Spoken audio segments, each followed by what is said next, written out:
Go Jump in the Pool, a Bruno and Boots story, by Gordon Korman. Chapter 6. On stage, please.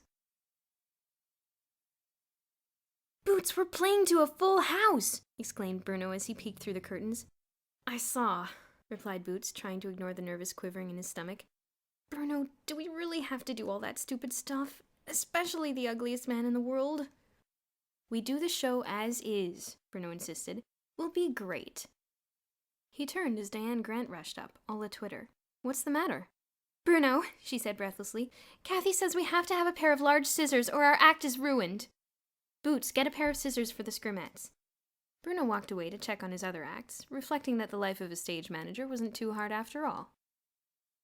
A last-minute addition to the cast was Perry Albert, a gymnast. He shrank back at Bruno's approach.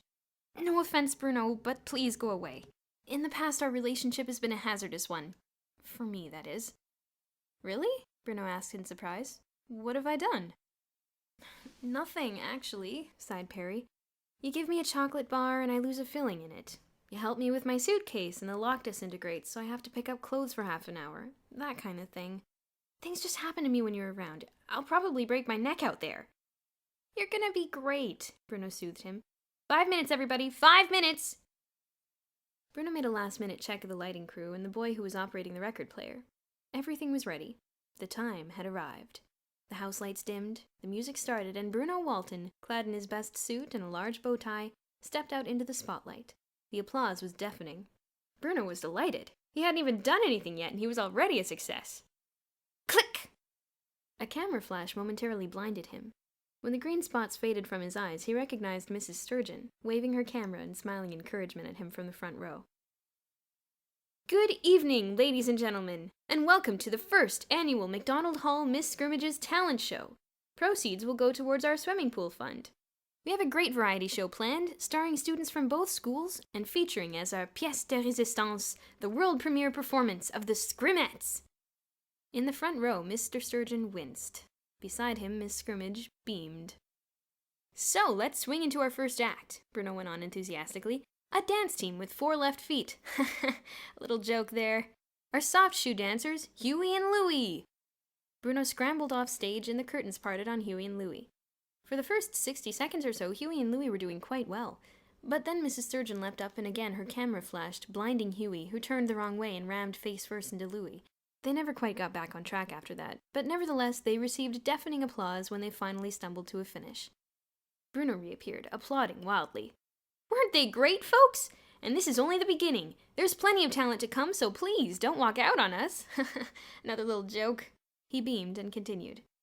"You know, because this is a school project, we wanted to use something in our show that would demonstrate how concerned we are about our environment. And here to show us all what our environment sounds like is our impressionist of nature, Elmer Trimsdale!"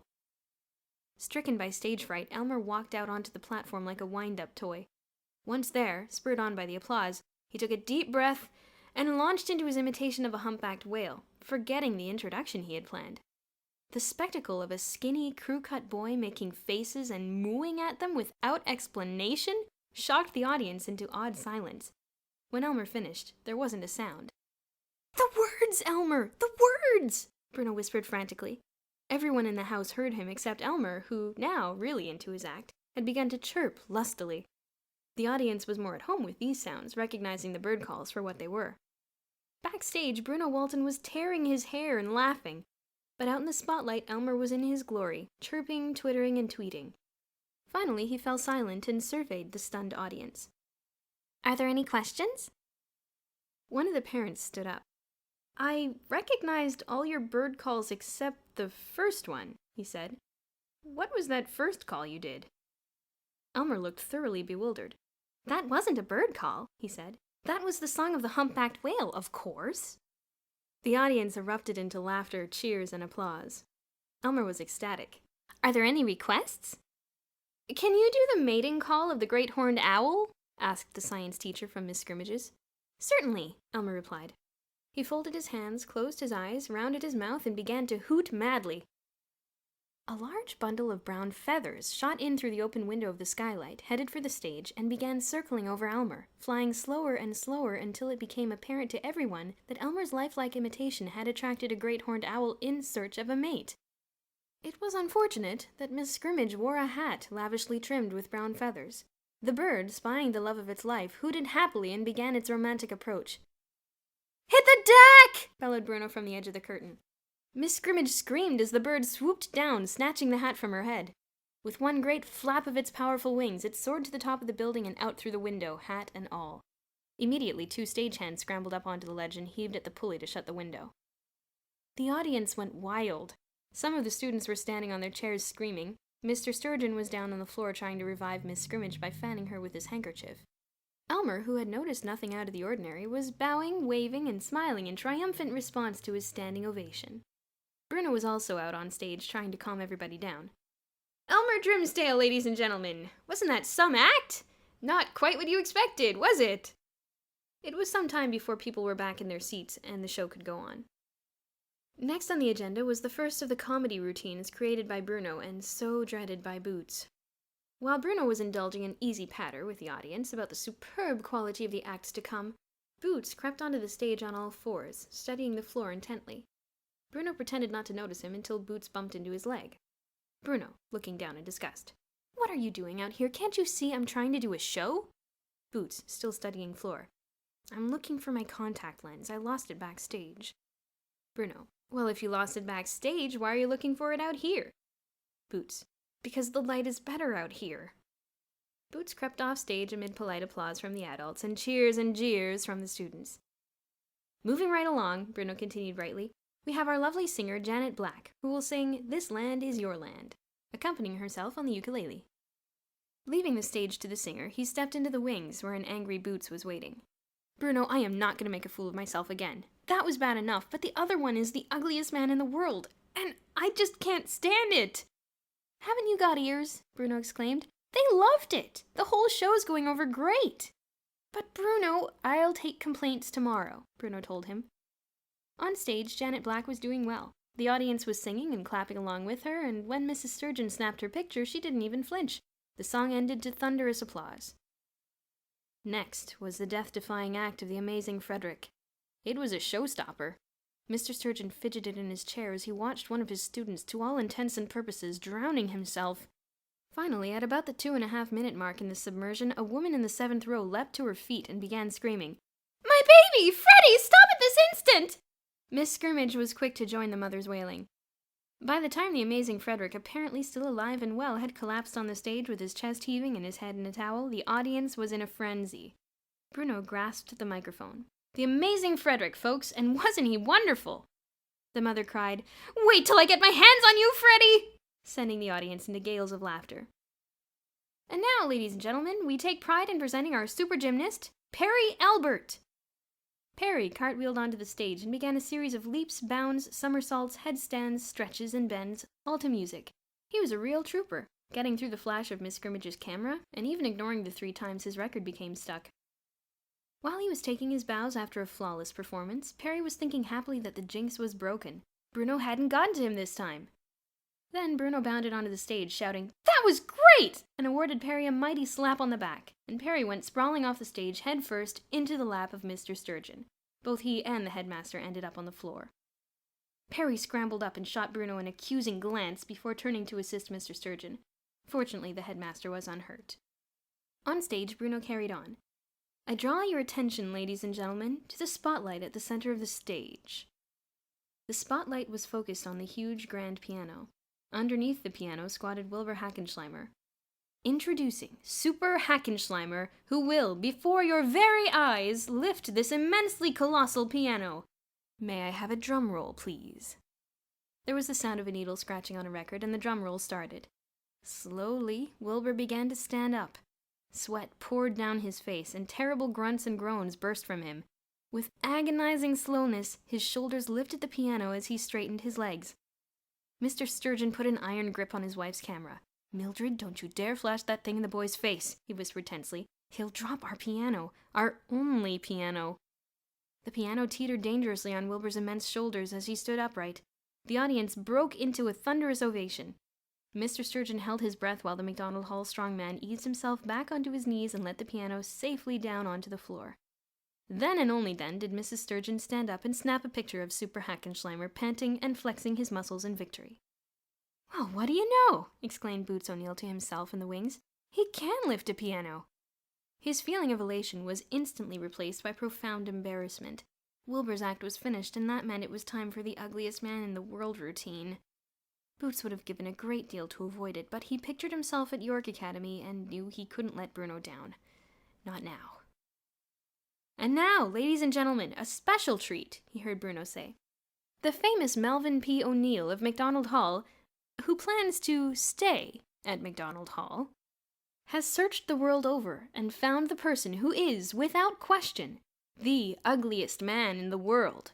Bring him out, Mr. O'Neill." Boots appeared, leading one of the stagehands who had a towel draped over his head. "Is this the ugliest man in the world?" Bruno asked. Boots nodded miserably. "Are you going to allow anyone to look at the ugliest man in the world?" Again, Boots nodded miserably. Huey, one of the soft shoe dancers, approached the ugliest man in the world, peeked under the towel, cried out in horror, and fell to the stage in a dead faint. Next, Kathy Burton marched out, wearing a full-length raincoat. She lifted the towel, let out a shriek that raised the audience out of their seats, and collapsed beside Huey. "What's all this?" Bruno exclaimed. "He can't be that bad. I'll have to see for myself." Bruno walked over as the others had done, lifted the towel, and peeked inside. The ugliest man in the world screamed and fainted. Waves of laughter and applause rolled across the audience and reached the stage. Boots was astonished. "I thought it was going to be terrible," he blurted out, right into the microphone. "They're laughing! You may be a genius after all."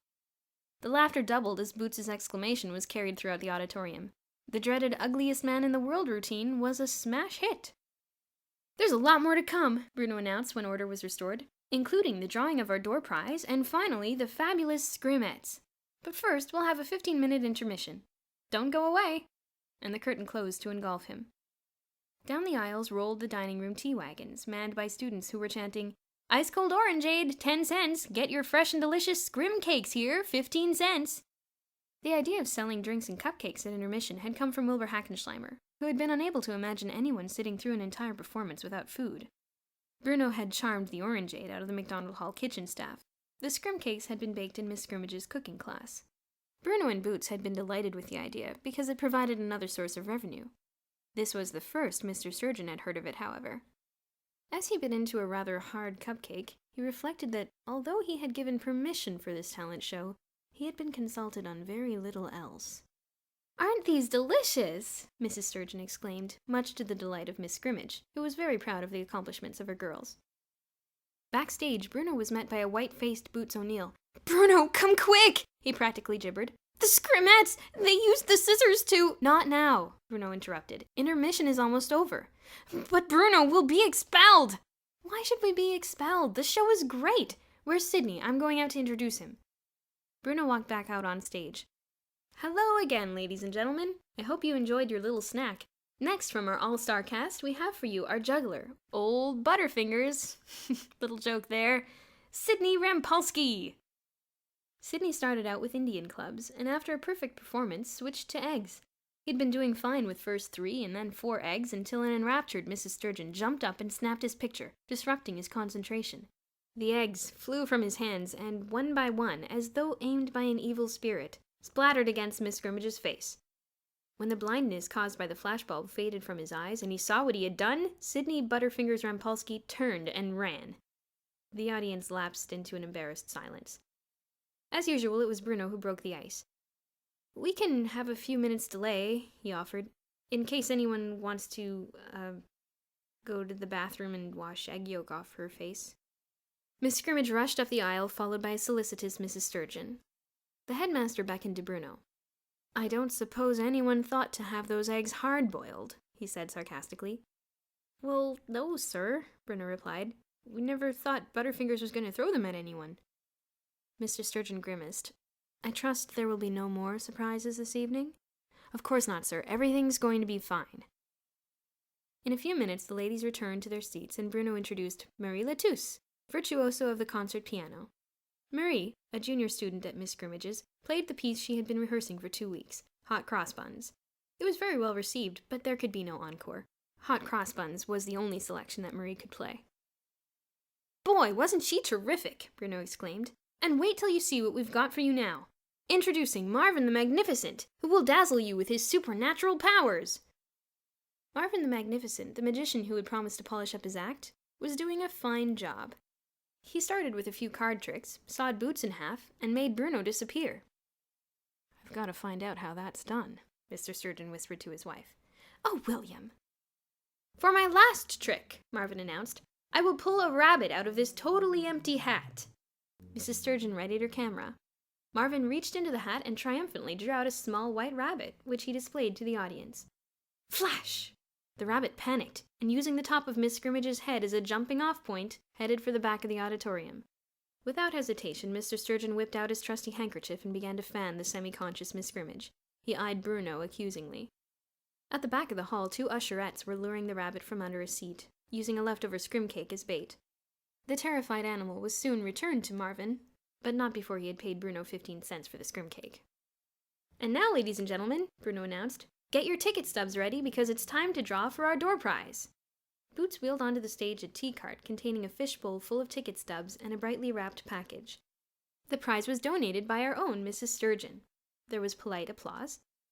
"As a reward for locating the ugliest man in the world, I'm going to call upon Mr. Melvin P. O'Neill to draw the winning number." Boots reached into the bowl, picked a ticket, and handed it to Bruno. "And the winning number is 119. There was a murmur as people checked their tickets. Then Mrs. Sturgeon's voice rang through the hall. "William, that's your number!" Mr. Sturgeon climbed onto the stage to collect his prize. His wife stood poised, ready to capture the moment on film. "What a surprise," said Bruno. "Congratulations, sir." He picked up the package and thrust it into Mr. Sturgeon's hands. There was an all-too-familiar click. A soft object burst up through the wrapping paper and struck the headmaster in the face. A recorded voice said, "Hi there, my name is Jack," just as the flashbulb went off. Mr. Sturgeon got a standing ovation as he carried his old nemesis back to his seat. "And now, ladies and germs," haha, little joke there, "the moment you've all been waiting for." Bruno was waxing enthusiastic while backstage Boots was holding his head. "We take great pride in presenting the Scrimettes!" To the music of a hit Broadway show, the 6 Scrimettes danced onto the stage, wearing little more than the smiles on their faces.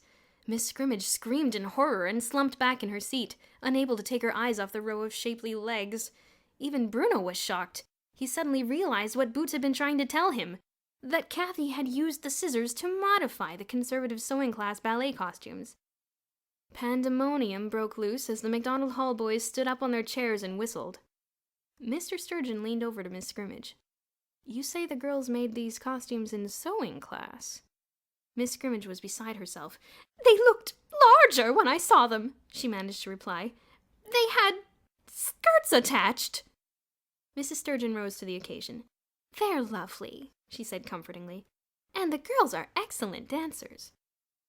That was undeniable. The Scrimettes were nothing short of sensational.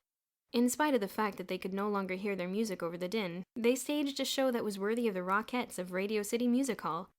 Their finale of precision high kicks brought the house down. When they left the stage, the cheers were the loudest that had ever been heard in the McDonald Hall auditorium. Bruno reappeared at the microphone. "That's our show, ladies and gentlemen. We hope you enjoyed our talent. Thank you for coming. Good night, all." The final ovation was deafening. By the light of a flashlight, Bruno and Boots, still flushed with the success of the talent show, huddled at Boots' desk. "Dear Mom and Dad," Bruno dictated as Boots wrote, "this sure is a great school, and my best year yet. We factored polynomials in math today. It was so fascinating that I led the applause at the end of the class. Plans are going forward very quickly for the pool. It won't be long now. Happily yours, Melvin. P.S. Everything is really great here." Bruno, this is the most ridiculous letter yet. Last time it was geography I was in love with. The time before that, health. My folks are going to think I've gone crazy. "They have to be convinced that taking you out of the hall would ruin your life," Bruno insisted. "This is the only subtle way. Otherwise, you may as well start packing. Gobble, gobble." Boots swallowed hard. "Have you got a stamp?"